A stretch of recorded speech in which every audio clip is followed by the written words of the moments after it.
working on? How's it been going? And what are some of the insights you've been kind of gleaning out of this stuff? Difficulties you've had? I've been like just like practicing like just improvising like in different spots over like different progressions. Or sometimes when I'll do is I'll Google like a backing track, you know, the ones on YouTube, like how they have like tell you the chords, and I just like will try and do some like little improvisation, whether or not it's like almost like a melody, like sort of like solo-y style, or if it's like a just like actually just playing like a bass line, trying to practice like keeping like a thing to it. That's kind of what I've been doing at the moment. Okay. What I would say is that make sure you don't do everything on a backing track. Yeah. A much greater challenge, and the place where you're going to get the most is making sure that you hold the chord progression in your head. Yeah. And know where those changes are. Doing unaccompanied improvisation is one of the best ways of developing yourself. So I definitely would spend some time outside of the backing track. Now, on top of that, I would also say there's very little difference between doing something that's a melody or a bass line. Yeah.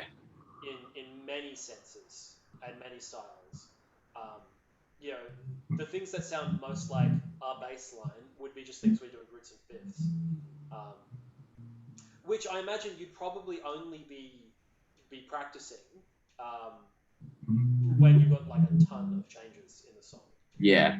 You know, like if you've only got 8 chords in the song, then I'm pretty sure that, like, you know, a verse and a chorus progression or something, then I'm pretty sure you could find some different paths. What if could you show me any of that? Like, what's a chord progression you've been looking at? One that I was like that I was like really enjoying doing, I guess, like that I've been like trying to like get on top of, that I still kind of, it's just occasionally, I've only been recently doing it maybe the past like week or so, because I was just doing like 1/6/4/5s and 2/5/1s and stuff like that. Yeah. Was and like 12 bar blues, sort of just different ways, like having fun like with that sort of as on top of like normal scales, was like that style, like 12 bar like jazz style standard. Yeah. Like Well, why don't you give me a jazz blues then? I'll just get up the. Is it okay if I just get up the like the chord sheet to it? Yeah, sure. Yeah, don't put it on a backing track, but like you got. Yeah, yeah. I'll just get up the. I would say another thing to do is memorize some of these things. Yeah, I've been trying to memorize it. Just it's got me a bit like whack at the moment. Still practicing. Yeah. Look, it took me a while too. The thing I would say with the 12 bar is what you need to memorize is the 12 bar structure, and then there's kind of clip-in bits that you kind of jigsaw in at various points, which are usually some relationship of a 2/5/1. Yeah. You know, even the big turn at the end, which is the 6/2/5/1. Usually when you make 6 dominant. You know, again, it's still kind of like this 2/5/2/5 kind of feeling thing.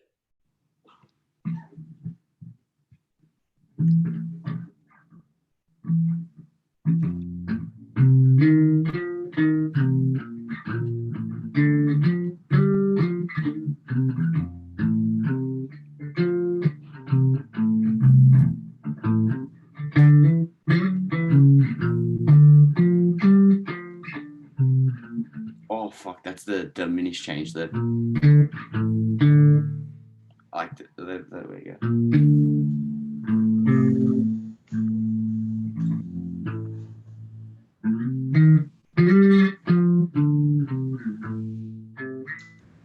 So I didn't really hear the diminished. How are you thinking about diminished? Are you doing like a diminished arpeggio or? For a diminished, I don't know. Depends on like I like the highlight. Depends on the context, but most of the time I don't know, the minor third, like if actually no, but that sounds still a bit weak. Okay. I guess. What key are you in? F. Actually, would it be because you're going from B flat to B, just like to hold the fifth, like the like? Yeah. the best way of doing it, right, on the fly, especially if you just come from a dominant seventh chord, is that a diminished chord is a dominant seventh chord with a sharp root. Yeah. So if you're on B flat 7, right, to make it B diminished, you just sharpen the root and every other note stays the same. So you might go,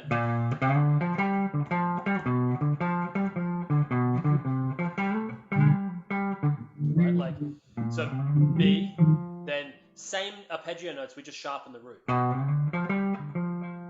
And that's going to be a diminished sound.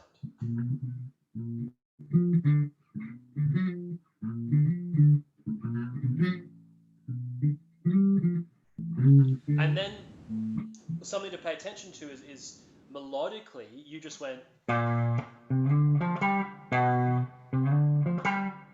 There's a note that's screaming out in your head, or at least there should be.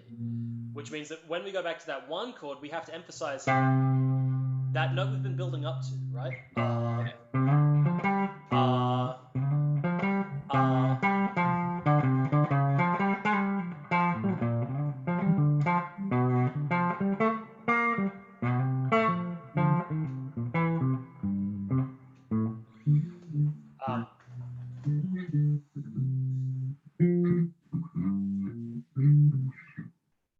Okay, so all of that is a good step in your progress, good things to have. What I would suggest you try to do, at least with some of your time, is to construct something that is less form driven, Yeah, and more melodic. So when you started that, you were very much doing the kind of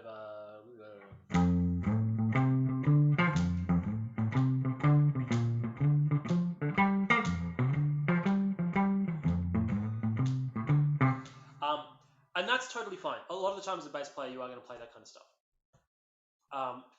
But it can be a bit of a trap for a bass player in that you program yourself to only ever hear these things. Yeah. And cooler bass lines might vary from that a little bit. So you might consider, I mean, it's almost worth me going and grabbing a bass. The only problem, one of the reasons I don't use a bass in these lessons is you don't know how hard it is to hear what you're playing. Yeah, I can imagine. Bass frequencies just really don't communicate that well over Zoom. Yeah. So I tend to keep it in a register where we can all hear it. Okay, but one example, right, might be you might go.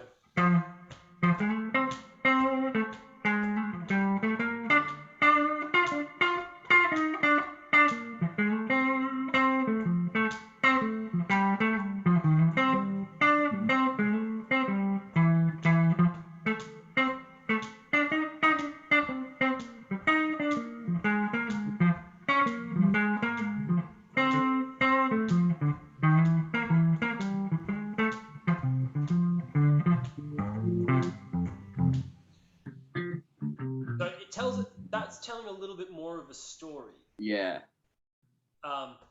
And the way I'm doing it is I'm making sure that I'm not necessarily using the same fixed pattern on every chord. All right. So our way of getting into this might be if you start with one of your fixed patterns. So I think you're doing something like that.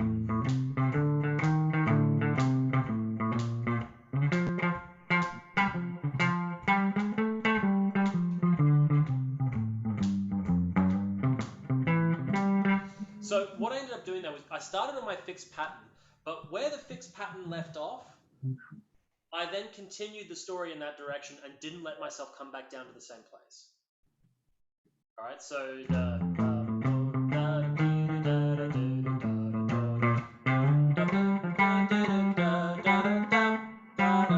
right, so I had to come up to this F. This is the next target place.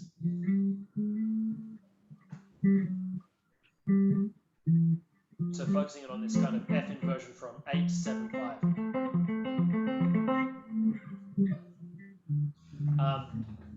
So that can be a good way of kind of breaking the pattern bubble. Is like, okay, well I'm going to start here on the low F that we all know, and maybe on the 4 chord I'll go to this 4. But when I go back to F, I'm not allowed to use that low one again. I've got to come up to here. All right, and then maybe I have to use this B. Now I know that this B and this B are the same notes, but because they're in different fingering on the fretboard, you probably won't play the same kind of line. Yeah, and they just have a different tone as well. Yeah, they will have a different tone. I mean, the other option too is be really hard with yourself. Be like, okay, I'm not allowed to use any of the same like inversions at all. So after I do this F, then I have to come up to this B, and then I'm open for the C. So I could do this C, or I could do this C, or but let's just look at that 1-4-1 change again. Give me 1-4, and then when you come back to 1, come up to this 8th fret. Come up to this 8th fret for the B. 1. When you come back to 1, come back up to that. Like, oh, from 4, yeah. Yeah.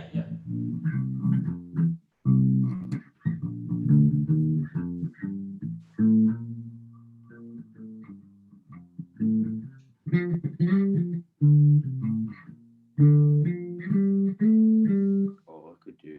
Fuck, that would sound. You're probably on a flat 7 there. Yeah, I was just thinking, oh, that sounds shit with a major 7. I was like, yeah, in the feel that you set up, it will sound off. Not that major 7s necessarily sound off inside of a blues dialogue. Like, you know, if you think of a jazz blues, you might actually start on a major 7.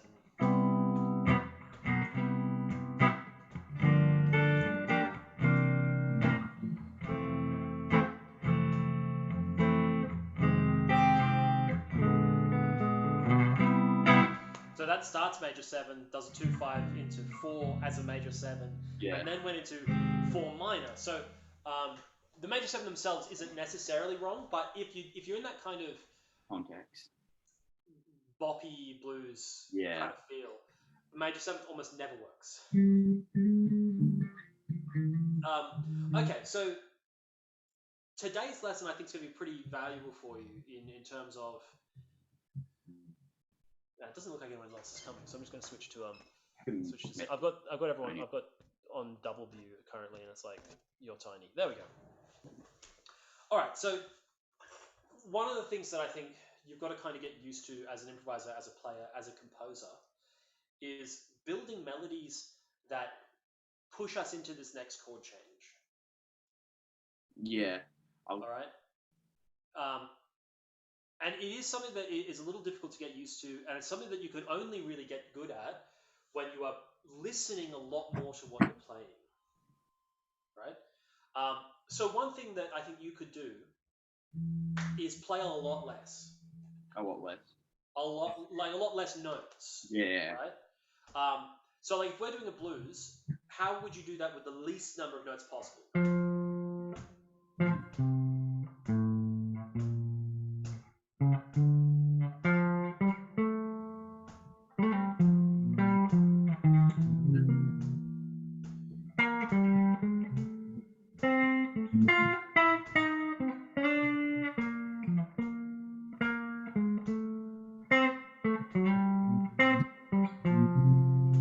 Right? Can you hear how that sounded pretty melodic from the get-go? Yeah. All right?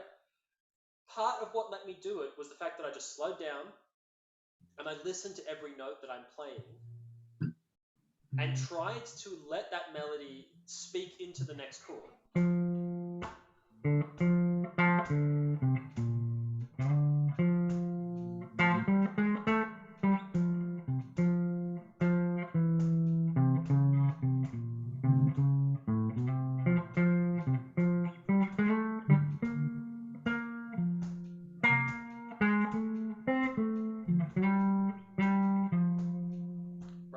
Simple stuff.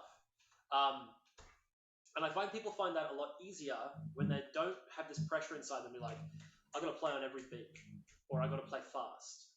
You know, quite often tempos on backing tracks. I think fast tempos for beginners are a bad idea. Not because it's fast and therefore hard. It's because a lot of the time when people hear fast, they go, I've got to play a lot of notes. And that's what kind of throws them off the rails, is that they're trying to cover too many things. It's like, don't worry about that. Just play a melody. Play something that, reminds you of various melodic concepts. So what kind of things make a melody? The contour of it. Yeah? Can you talk to me about the contour? So what do you mean by contour? like whether like how you kind of like shape it, like is it kind of like is it like is it really jagged or is it kind of smooth and like as in like are you going like all over the place or just keeping it kind of in the same spot like what you were saying, I guess. Okay, so like you've got to take that concept one step further. The contour doesn't matter, but quite often the contour has to repeat in some way. Yeah. Right? Oh, so you can create like a motif. Right, motif and motivic development. That's a really important thing to think about in your improvisation and your practice. And it can be done through many different avenues, right? Also call and response, like that's another side of the coin. When I'm looking at someone else's melody, I can totally separate those ideas. When I'm improvising myself, I'm not sure I really ever separate those ideas. Yeah. But if we were thinking about those kind of things, right, we might start on the F.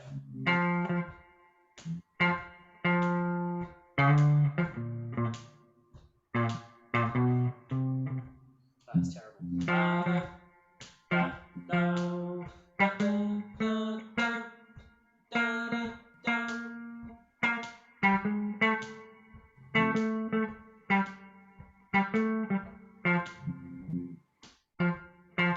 So I'm using this kind of rhythmic motif, this da da da da da da da da, that kind of thing, almost like a horn line rhythm. And that's what's tying it all together to make it feel a bit more like a melody. Okay, another option might be using some kind of motif. So something that's not necessarily so rhythmic, but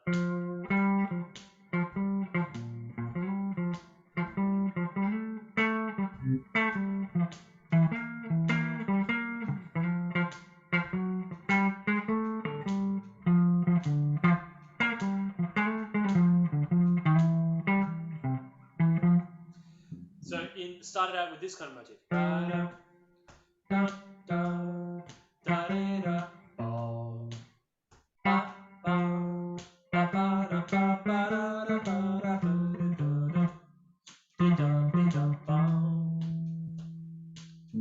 Right? So I repeated the motif a few times and then added a variation.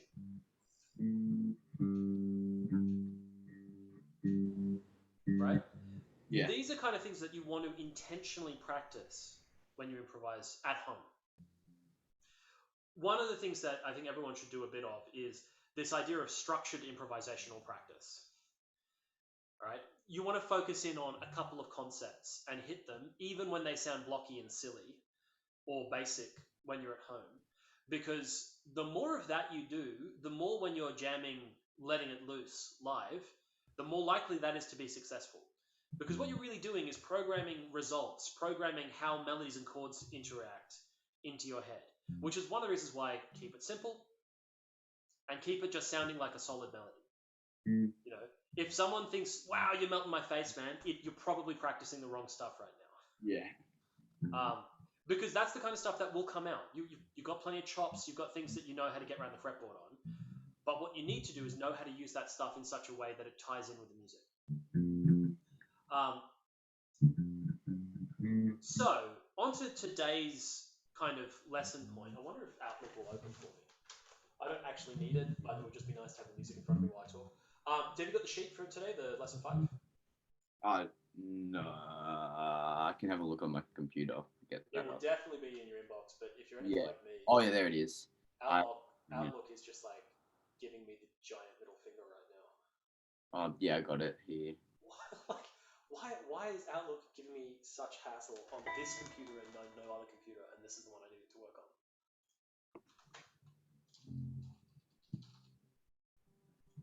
Because like the internet is working fine, but Outlook is just refusing to open at all.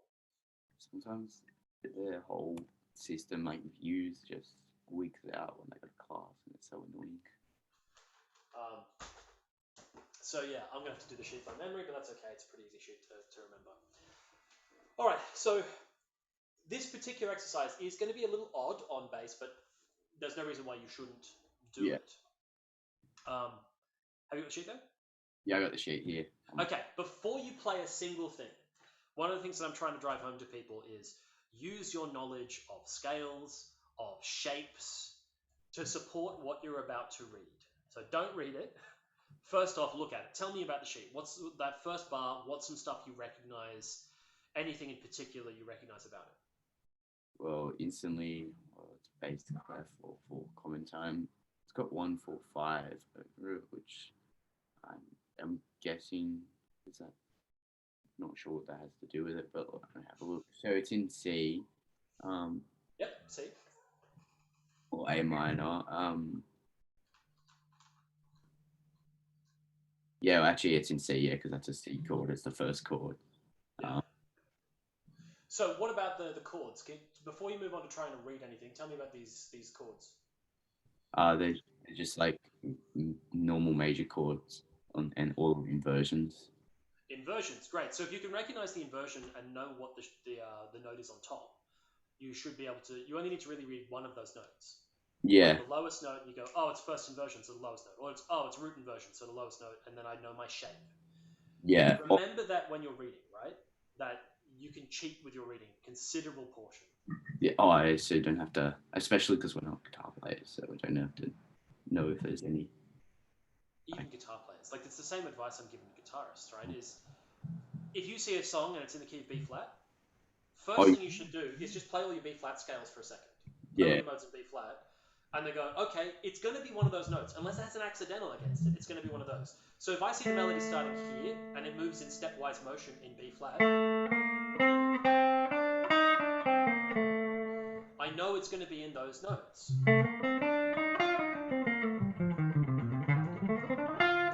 You know, if I see it starting here, and I know it goes up by a fifth, it's going to go to there, because that's a fifth. I'm not even thinking about the notes at this stage. I'm thinking about how this is, the music becomes more of an instruction of go up in a stepwise motion, go down in a stepwise motion, go up in a third, go up in a fifth.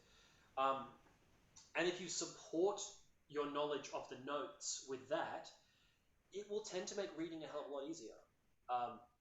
You know, the way I was taught to read music was essentially you've got to work out all of the notes all the time. And that led me to essentially panic when I read sheet music. Especially when it comes to guitar sheet music, which is, you know, quite often polytonal in many ways. You've got 2, 3 voices, and they might move in different directions. And I just lock up. Or you've got 6 notes at a time you have to read or something. You know, I would then have to sit and figure them out and go, oh, it's an E, it's a B, it's a D. Eventually, the more and more you expose yourself to reading music for your instrument, the more these shapes become familiar on the page. And the more you can just use them as a shortcut. Like, oh, I know that shape. Like, for classical guitar, this E shape is a really distinctive set of heaps of lines below the ledger, a couple to the top lines of the ledger, and like a root inversion starting on this middle E. Yeah. It just has this really distinctive shape. And not only that, but when that shape is transposed to other places, you can still recognize it based off the intervallic pattern of the chord. You know, so step 1, support your reading. I cannot believe Outlook is still not working. Support your reading with some of your theory knowledge and some of your scale knowledge. Okay, tell me about the melodic line, if you will. It's just going up like in like in steps, yeah, from like the G, right? Yep. So it's just like stepwise motion. So we're just doing the same old C major scale. yeah. That should again make it. Of course, I log in private browser. So have a stab at playing it. So what you've got to do is actually play the full chord inversion when you play it. So.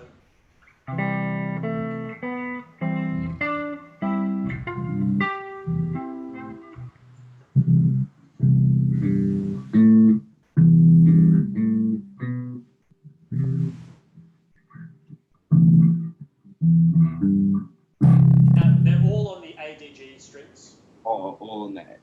ADG. So don't worry about. No, I only got a little bit further.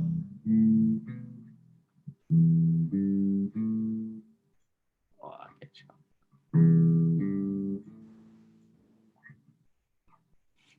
This was just hurting my brain. I don't know why. Oh, and then, yeah.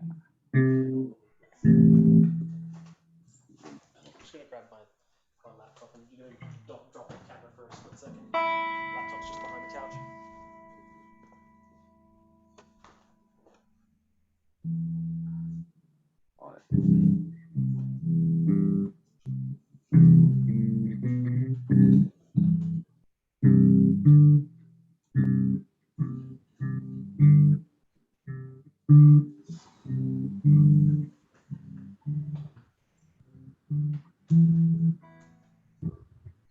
There we go.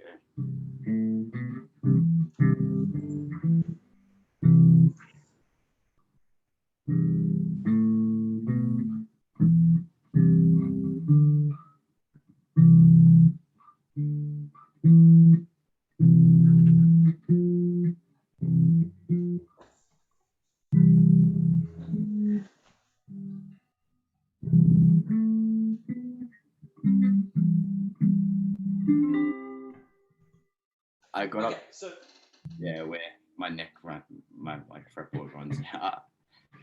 Just yeah, but I mean, like this exercise ends at the 15th fret, so you've got that many. You did do the right thing though and continue it anyway. Like continue it moving up the neck, because obviously when you're doing this as certain amounts of practice for yourself, you're probably going to enjoy doing it on the upper portions of the neck, probably from ninth up. yeah. Because it sound like chords in the bass register can sound much more dissonant than they do in the upper registers. Like this one sounds really close compared to. Like what's really funny is to me how dramatic that sounds. Yeah. Like it sounds like it's going to be the start of some really some operatic piece or something. You hear that almost like it's a minor chord. It's so kind of fighting with itself.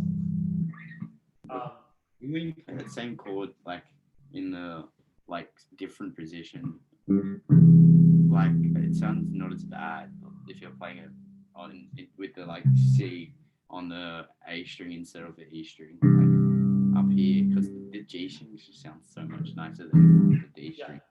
And remember, you're supposed to be doing all of these on the ADG anyway. Yeah. Yeah. But yeah, like the difference in timbre between the strings is a huge thing, especially on bass, especially when you're trying to play some chords. Okay. The next exercise. What do you notice about the next exercise? Well, is that starting on the F? Yeah, that's F, right? Well, hold on. We're looking at bar 3. Oh, bar 3. Yeah. Just bar 8 for me. Is there a bar 3? No, you're going down to the 4 chord, so you've skipped a few bars. Oh, so look at the third bar.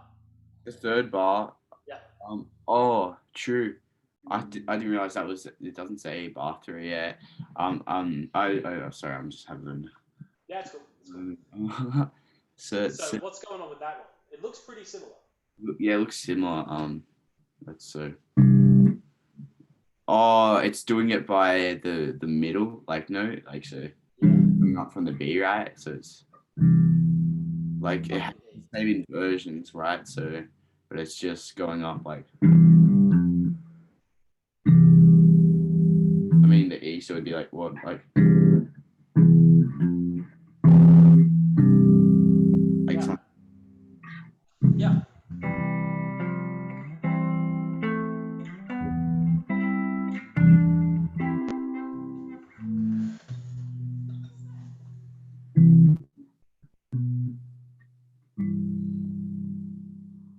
Now, what I'm pointing out here for all players especially is the difference between outer and inner voice movement.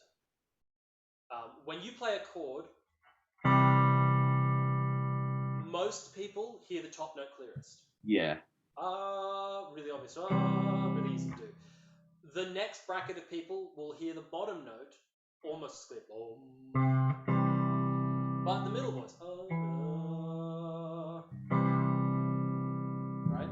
The middle voice is the one that a lot of people have a real hard time hearing. And you want to practice singing those notes. You want to practice singing all of them, but it's a cool thing to do with your arpeggios and, well, not your arpeggios, your inversions and your scales, as a great little practice exercise, moving one of the voices between all of these different inversions. That melody sound reminds me of this song that I was listening to. Do you know Joe Meek and the Blue Men? They're like Maybe really vaguely. Name's they're kind of familiar. apparently they were like a skiffle group in the 50s, but then they just went and made like the most like experimental like electronic music. Like this is like I was listening to it and I assumed it was just like something from like It's the like modern. 70s, but it was from 1959, and I was like, what? Like Yeah, yeah. Interesting that those skiffle bands. You know, Jimmy Page from Led Zeppelin was a skiffle player. yeah. You know, so like they've got this weird like skiffle music seemed that it was complicated enough that the virtuosic players might have started there and then moved into much different things up to that point. Um, okay, so let me hear the exercise with the middle voice moving. And remember, when you're at home practicing this by yourself, sing the line.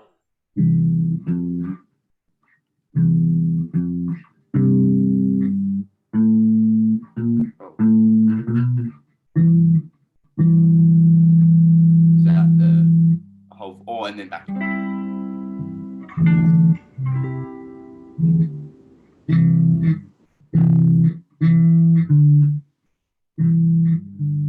Is that meant to be where it goes back, or is No, it goes up.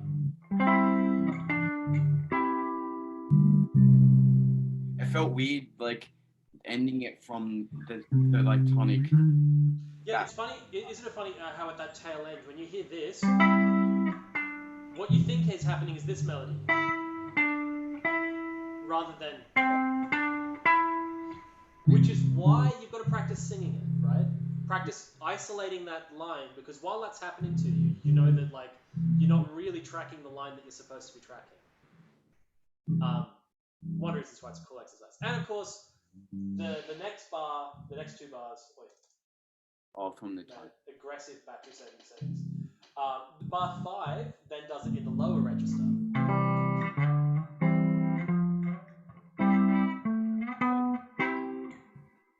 Which I imagine that would be super easy for you to latch onto. Yeah, compared to the others, it's pretty.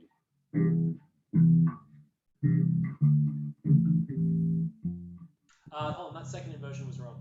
Was that? Sorry, the Oh, first yeah. inversion. Yeah, Yeah, you that did a minor second inversion rather minor. than I was like, oh, that sounded weird, but there you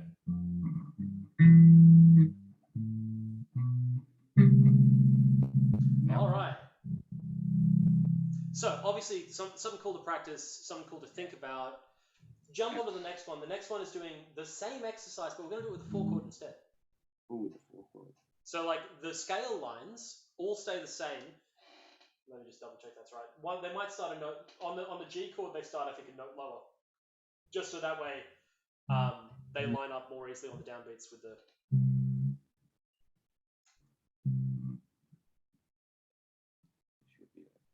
So you start with the second inversion.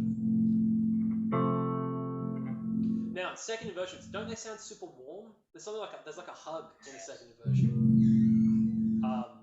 These kind of little personality traits are things you want to attach to these things as you're playing them, because that's what's going to help your interpretation of music. You know, like, is this the tender verse? If it's the tender verse, maybe you want to use a lot of second inversion stuff.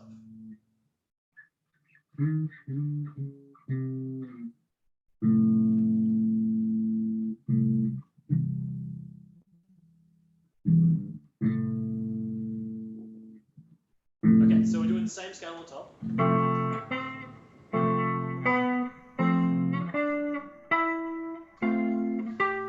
But we're just dropping in the other inversions, the inversions of F instead.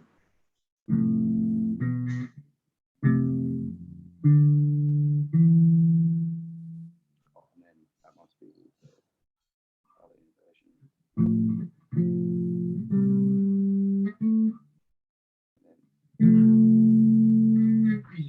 I need to practice getting that faster.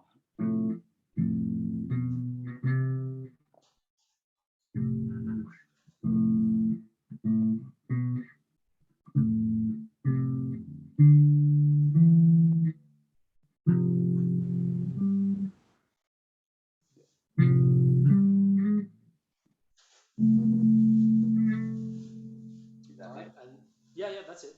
And then then we do it with the middle voice.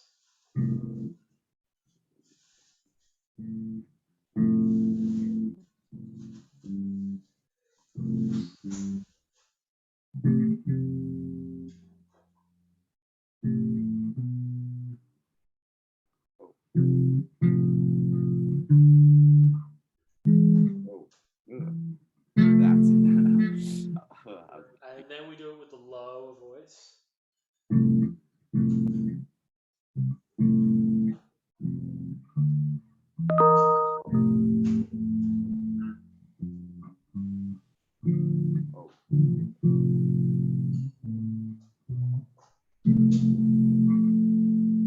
All right, and then we do the whole thing on G. So starting with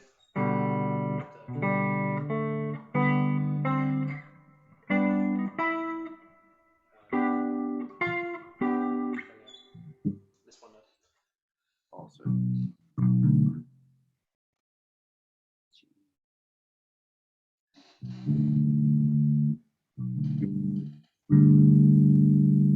So that should be on the B, right? Like. Oh, I think that might actually be a typo. It should be. Hold on, B. Yeah, B, D, G. B, yeah, B, D, G, yeah. First inversion.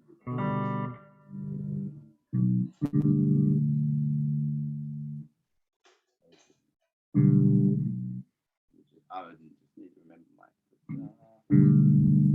Oh, okay, yeah, okay.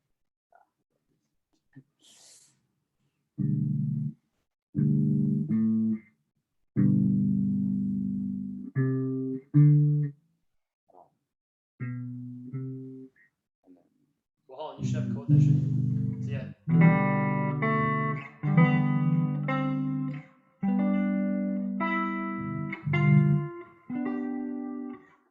Yeah, this is like what? Oh, what's that? That one should be. Yes, sorry, just sounded a bit funny. Yeah, I think my G string might be a bit out of tune slightly. I actually think it was a Zoom problem. It sounded like you were on a totally other chord. But... Oh.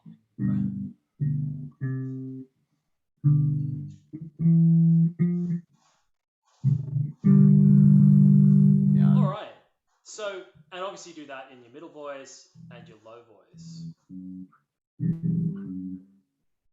Oh, yeah.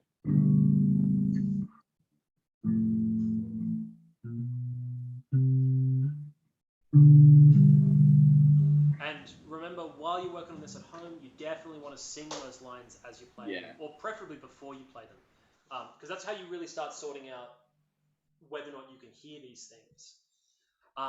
Now, as always with lessons from me, usually, you might start it this way as a sight reading exercise where you're kind of learning, I'm relating shapes, I'm relating scales.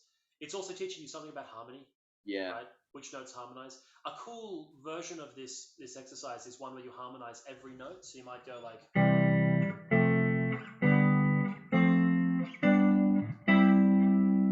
Right? And play all of them as harmonies of 1, 4, and 5. But the one I've got everyone to do so far is to improvise on the top line. Now, you should do all of the other lines in your own time. The only reason I'm picking on top line is because it's usually the one everyone finds easiest. Yeah. And the name of the game is to improvise on the chord until your melody dictates you change chord. Right? So just to start with, don't even worry about changing chords. See if we can get something going on just the one chord.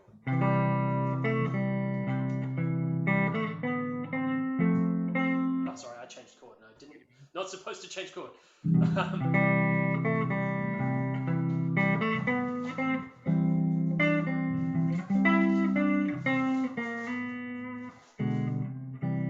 I keep wanting to change chord.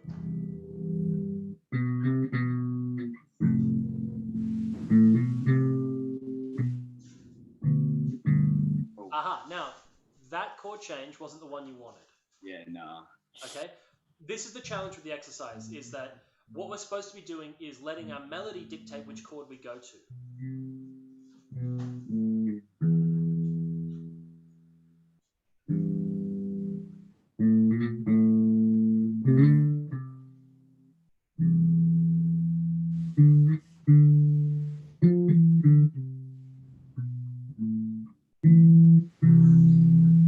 That was not it.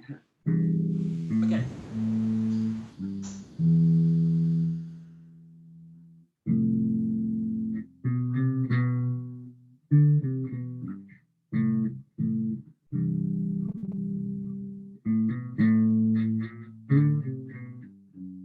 Cool.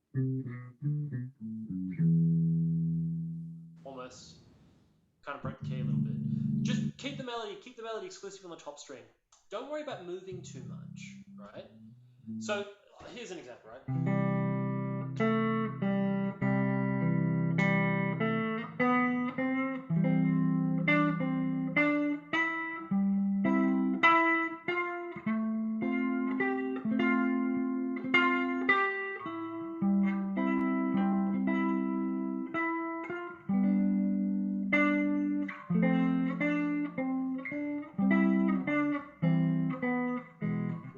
Whoops, my G string has come out of tune.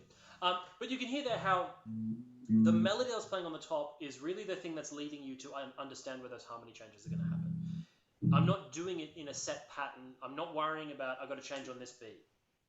All right? We're trying to just get an idea of how melody pushes harmony change.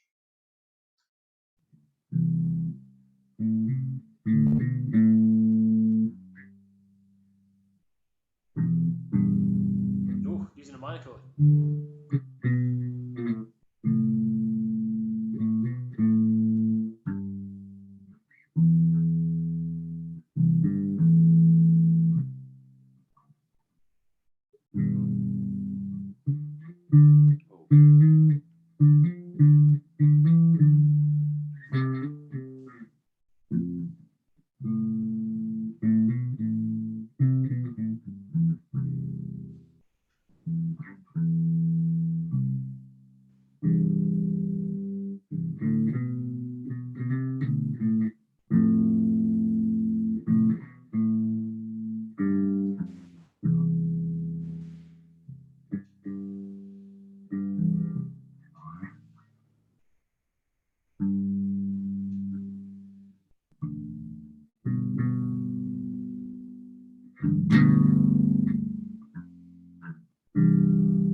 Okay.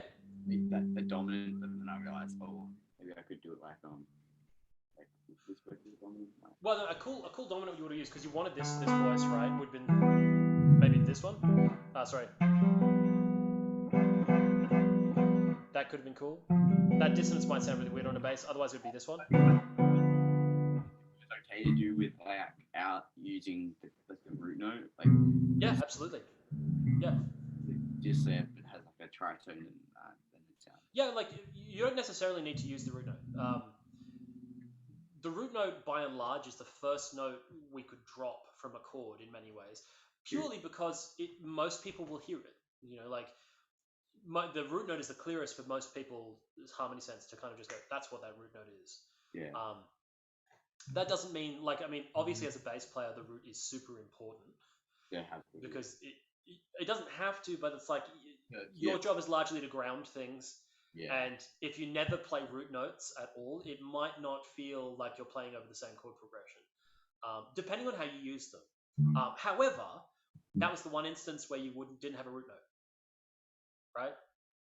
It's totally fine time to use that in that instance. Look, broke the rule set a little bit because you used this the 3 minor a couple of times. Yeah. Right. The only reason it wasn't really a bad thing, like why I didn't really stop you in the middle of that exercise, is that was genuinely what the melody was asking for. You wrote the melody to suit that chord, and that's the name of the exercise anyway.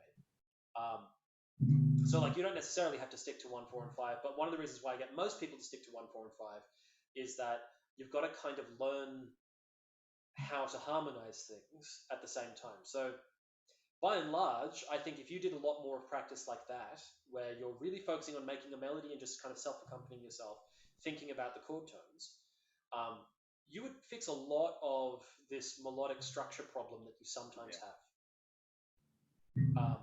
And at the moment, we don't really care about the style. That's not the point, right? The point is that the more you focus in on making these things connect, even in this basic way, the more it's going to come out when you're doing things that you want to do, the genres that you want to play in.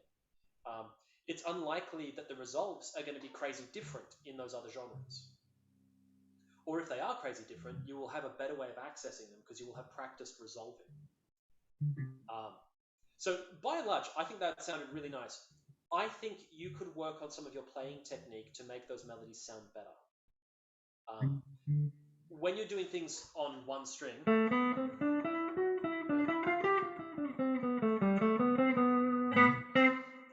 it would be much better if your thumb slipped to the back of the neck. And when your thumb slips to the back of the neck, remember your thumb faces the tuners, not straight up. Yeah, so you want it to kind of come back this way. That's how you keep your wrists straight, and that's really, really important. There are quite a few times where a note might have choked in a part of the melody because you had to change position and because your thumb was up. Yeah. And that's something you should start caring a lot about. If I were you, one of the things I think would work really well for you is recording yourself play some of this improvisation stuff where you can see your hands. And listen to where the melody suffered slightly from the technique not being clean enough. Because it's those kind of areas where you need to kind of shift into a more technically appropriate position so that way you can kind of traverse the neck better. The other thing I would do too is be very strict with yourself sometimes that you only use one string to do the improvisation. So quite often it worked really well and what you're playing sounded really nice, but you'd do a line on the top string and then come down through the voices. Yeah. That sounded cool, and definitely don't lose that. But sometimes posing yourself limitations, like the puzzle of how do I finish this melody on one string, is a really valuable thing for you to do. Especially when the next step in this exercise, and because you were so good at the first one, let's just move into the second exercise, is do it in the middle voice now. So all of your inversions stay the same 3 strings on the ADG, but now the middle voice is the one that makes the melody. Oops. Gotta remember your key signature. Oh, true. Oh, yeah.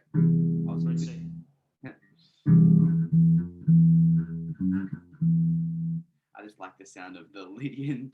That brightness, yeah. That is so much like using that like borrowed note.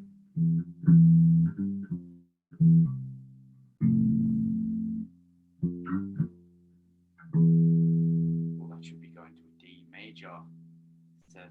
Feels like it. It would be very interesting to go to a D major in this key. How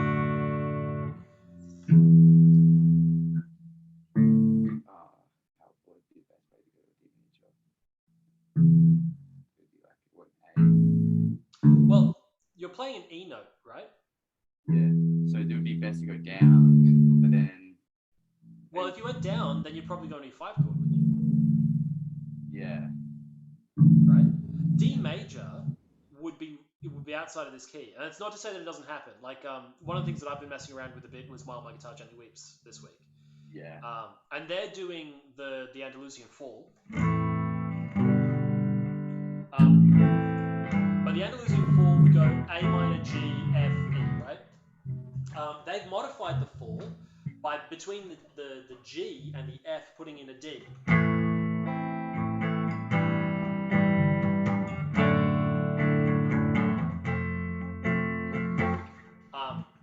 Which sounds pretty cool, and it's really fun to improvise over because when you hit that F sharp on that chord change, it sounds like you really you know what you're doing. And it creates this chromatic line, right?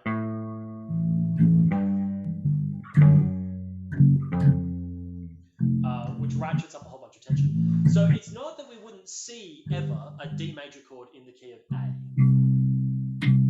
Well, in the key of C, which is A minor. It's that it's borrowed. It's borrowed from A major. I was thinking, yeah. As soon as I heard like that, it just made me like that from the F to the E. I instantly thought of like the line in Something by the Beatles. That was like the line that came to my head, just because like that was kind of all my, when I think of a lot of bass lines, I just think of like Paul McCartney. Over like a chord progression like that, and Yeah. as it goes Sort of, at D major 7. I haven't played that line for ages. I just know the song.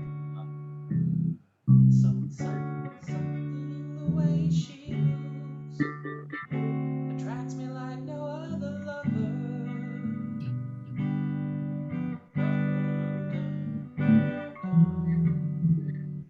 Something in the way she moves me.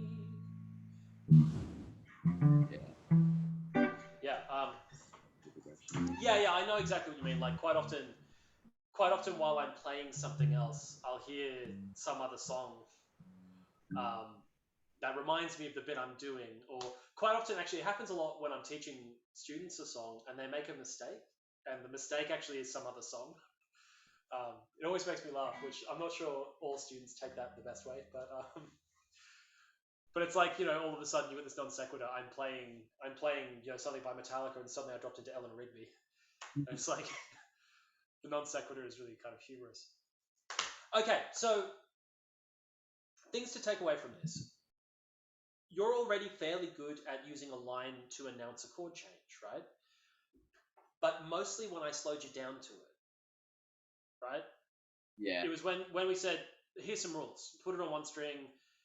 You've got to focus in on that melody. And when you started doing that, you composed things that made a lot of sense. When you suddenly go, I'm playing on a chord change, that's when you start doing things that are more kind of non sequitur based. Like I'm just playing the same pattern of chords. Do you know why you do that? I've got some theories, but I want to know if you have any ideas about it. For like playing, like, I guess like some reasons with it is just getting like my fingers into the inversions. I need to like work on just like having them all on the flash. Like I'm slow, like I'm getting there, like in knowing like what each shape's meant to look like for each inversion. But sometimes like when I'm doing a melody, if I want to go to that chord, like to get my fingers set up or Well, yeah, but what I was saying is that melodically, when you were doing a melody there slash bass line, because you're still on a bass, so it's still a bass line. yeah. When I gave you this exercise, you played really melodic stuff from the get go, including some chords we didn't even talk about. Yeah. But when you do it off a chord progression, it's not so melodic. You find it much harder to make that a story. So why do you feel like that is? I guess like I feel like probably when I'm doing it in a rush, like I'm not thinking about like how I should be doing it. It's just like, play this, like these are the notes of the chord, try and play something kind of like with that Right. that's in and that fits in and can do a little bit like, but it's not going to be as like melodic. But I guess and I slowed it down and actually thought, don't rush it, like what you said, like just play a less, but like more important notes. That made a lot more sense and like how to make the bass like line work. Yeah, so I would have said the same kind of thing. Like, when you put on the spot and you panic, you kind of rely on things. Yeah. Now, this is one of the reasons why at the start of the lesson I was like, don't always rely on a backing track.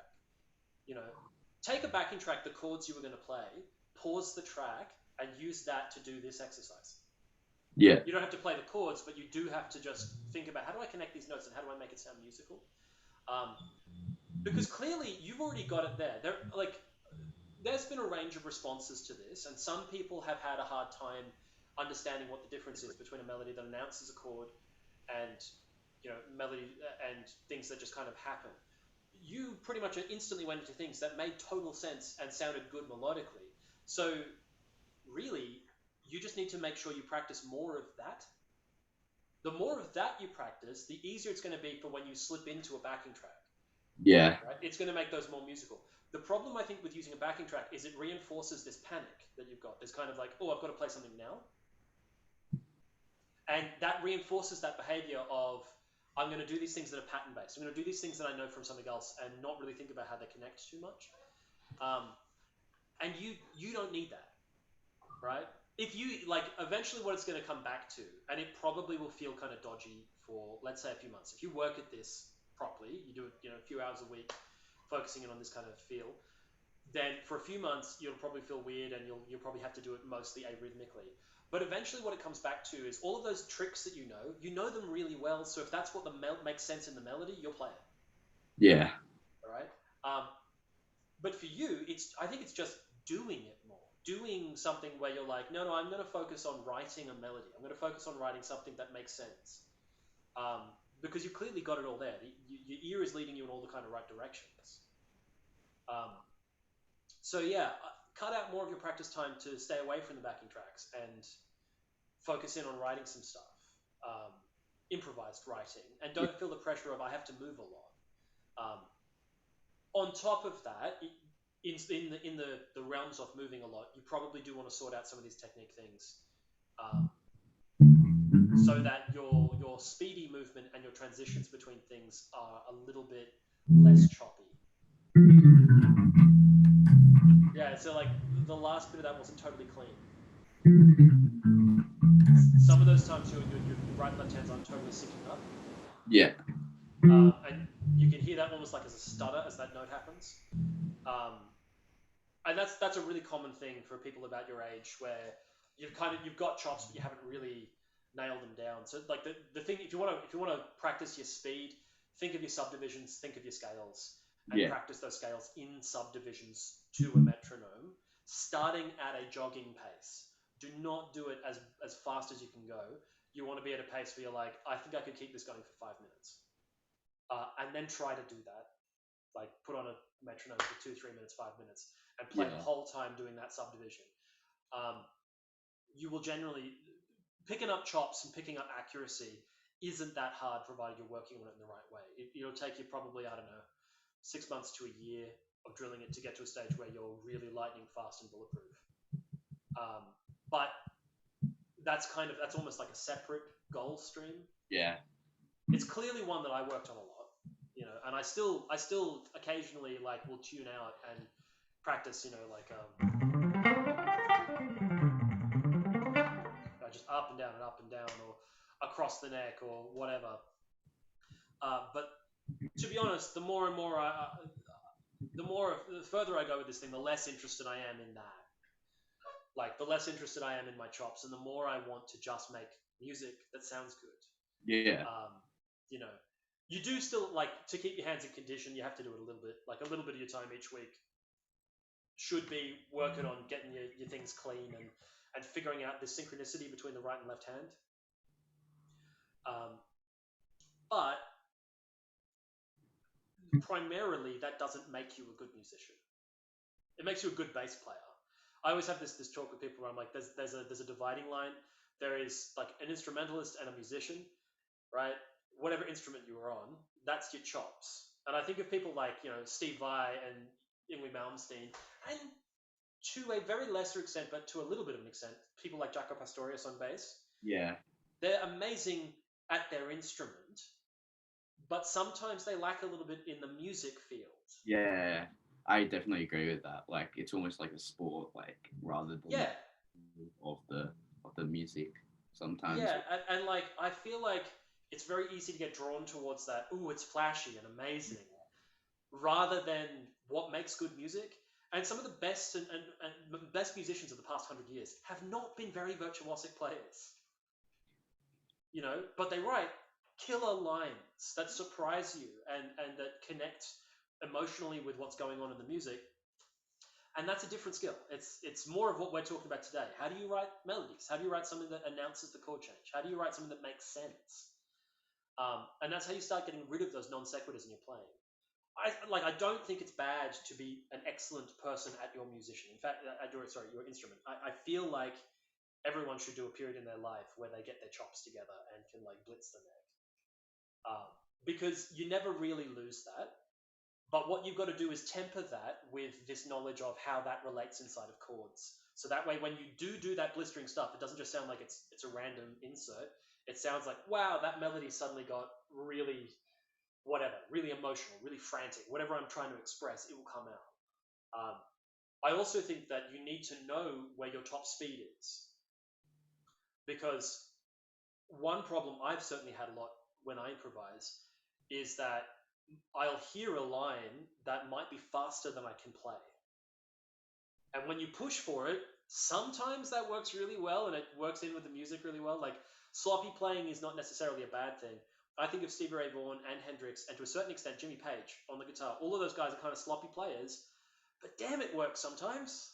Like damn that frantic kind of not quite fretting every note properly actually lends a certain kind of emotional energy to the thing. But if you look at someone like, Jimmy Page, sorry, not Jimmy Page, Joe Bonamassa or Eric Johnson, these dudes who can articulate every single note, it's almost like even though they can move faster, it doesn't sound like they're faster because they don't have that slightly like I'm reaching for it kind of feel. Yeah. So like they're all musical choices and they all create certain environments and certain feels. However, you've got to know where your top limit is. Otherwise, you end up kind of, misstepping. And I think that most musicians play better when they're playing at, say, 80% capacity. Like if you've got an extra 20% in the bag where you could push yourself to be a little faster, especially when the adrenaline of performance is kicking in, then that little bit just beneath your top speed will still be clean and totally in your command.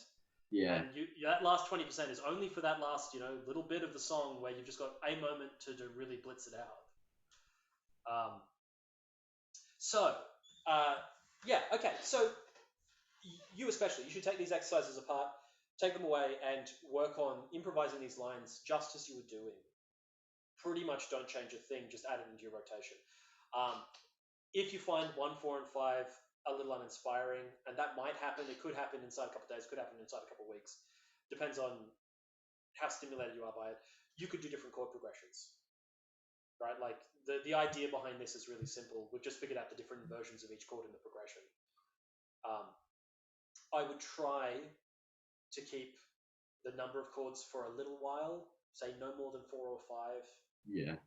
Because when you multiply that by 3 by your inversions, now it's 15 shapes I've got to think about and memorize. Some people even start with just like 2 chords, like just 1 and 4. I think you're a little further than that. So you were doing 4 chords then, and it worked pretty well. Like you were adding that 3 in.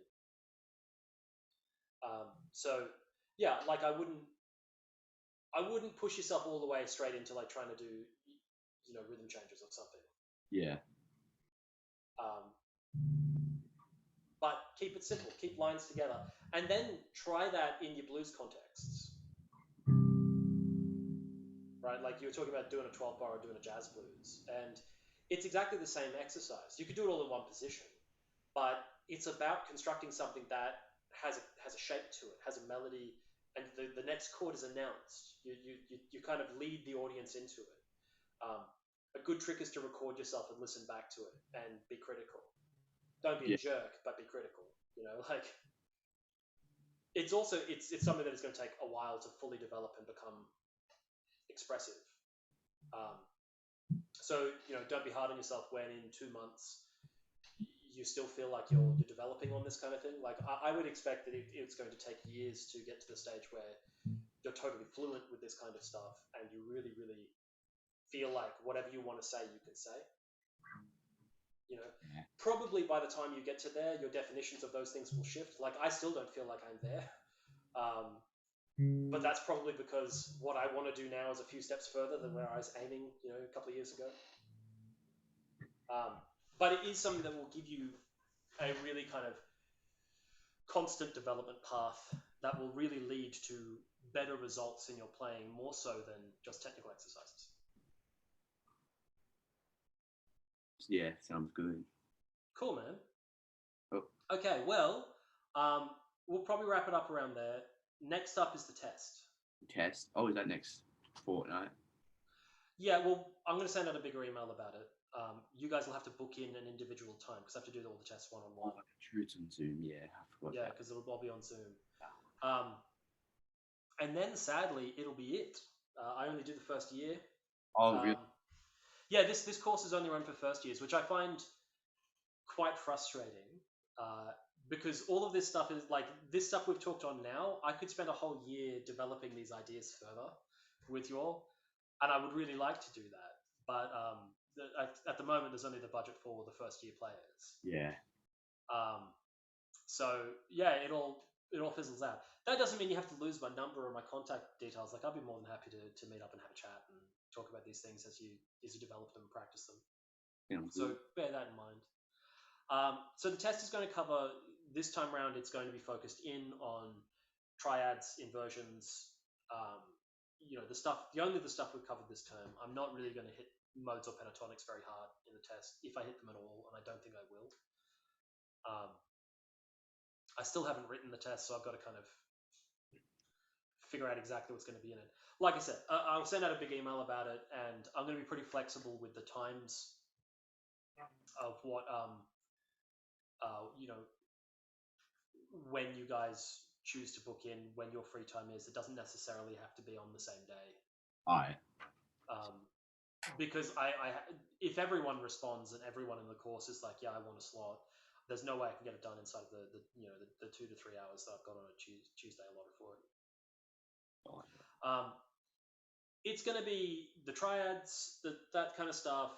There's going to be some questions on the extensions that we talked about the first couple of weeks. There'll definitely be some questions on known chord progressions, so that big sheet of like known chord progressions. There might be a thing where I'm like, read this chord progression in this position, then read this chord progression in this position. Do we need our instruments for it, or? Yeah. Oh, it's totally practical. Yeah. Yeah, I've completely forgot about last semester one. I feel so ago. Yeah, it does, and it was like in a totally different format too. So it'll be very similar to the last one. So it's nothing to really get panicked about. You may need to. All of the lessons will be uploaded on YouTube, so I'll make sure that I've been lazy with the last couple. I've had some troubles getting them up on YouTube, so I'll make sure that these ones have been uploaded. So if you feel like there's any particular lesson you missed out on, or any sheets you missed out on, let me know. I can easily email them back to you. So if you go over the sheets that we had handed out, if there's anything that freaks you out, send me an email. We can talk about it over email, or I could do a little video lesson or whatever. Yeah. Shouldn't be a big deal, really. Thank you. No worries, man. Good to see you. Good to see ya. See ya. See you at the next one. Yeah, the test. Have a good one, man.